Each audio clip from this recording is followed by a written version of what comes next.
So in this parable, kind of Christ, exactly as they said, we have a perfect example of Christ forgiving a debt. Christ is like the master, and we're like the servant who is indebted.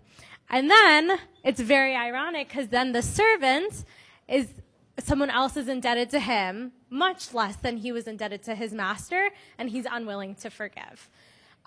So oftentimes when we do feel this bitterness towards each other, when we feel like a lack of wanting to forgive, we feel like it's because someone's indebted to us and we're not willing to cancel that debt that they've brought towards us, and we're not going to forgive them.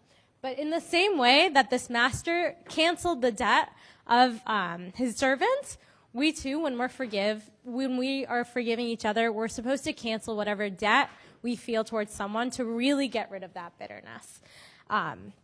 So it's ultimately in our best interest for our salvation that we forgive others, because it's punishing ourselves the most when we do not forgive.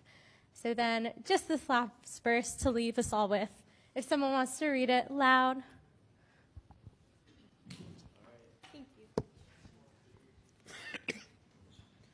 Let all bitterness, wrath, anger, clamor, and evil speaking be put away from you with all malice. And be kind to one another, tender-hearted, forgiving one another, even as God in Christ forgave you.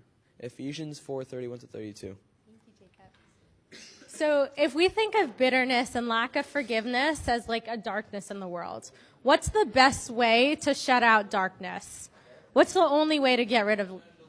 You send in the light. And as in this verse, it's so simple, and finding it in our hearts to be kind to one another, tender-hearted, forgiving, and to always remind ourselves our responsibility to forgive others as Christ forgave us, as we say in like Our Father every day, to treat others ultimately the way that Christ we undeservingly are treated by Christ. Do we have any questions? Okay, that's all.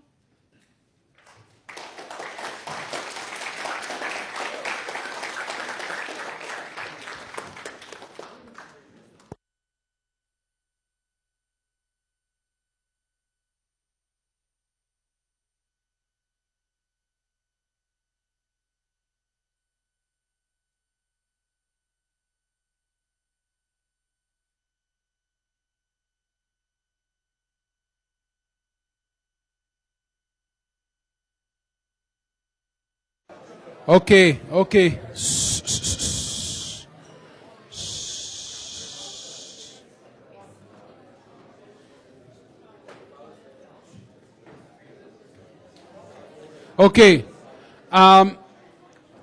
We have today and tomorrow where we have, we still can do it the rest of the week, but today and tomorrow it's a bit flexible because we don't have the St. Mary revival. St. Mary's revival, the schedule will be from 6:30 to 8 o'clock every night.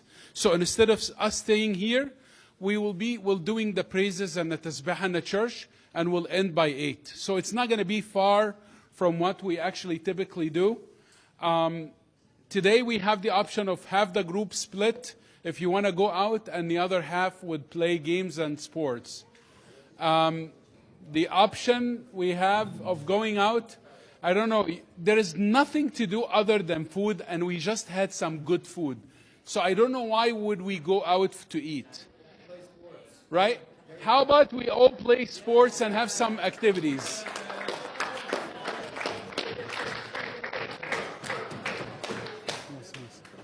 That was a question. I was like, it's not forced. Are you guys okay with, because it was a nice meal. I felt everyone ate. Anyone hungry that wants to go eat again? So let's all stay here tonight, play games. Nancy has some ideas. We'll do some games in the parking lot, and then we do basketball. Departure is 9:30 sharp. Departure is 9:30 sharp.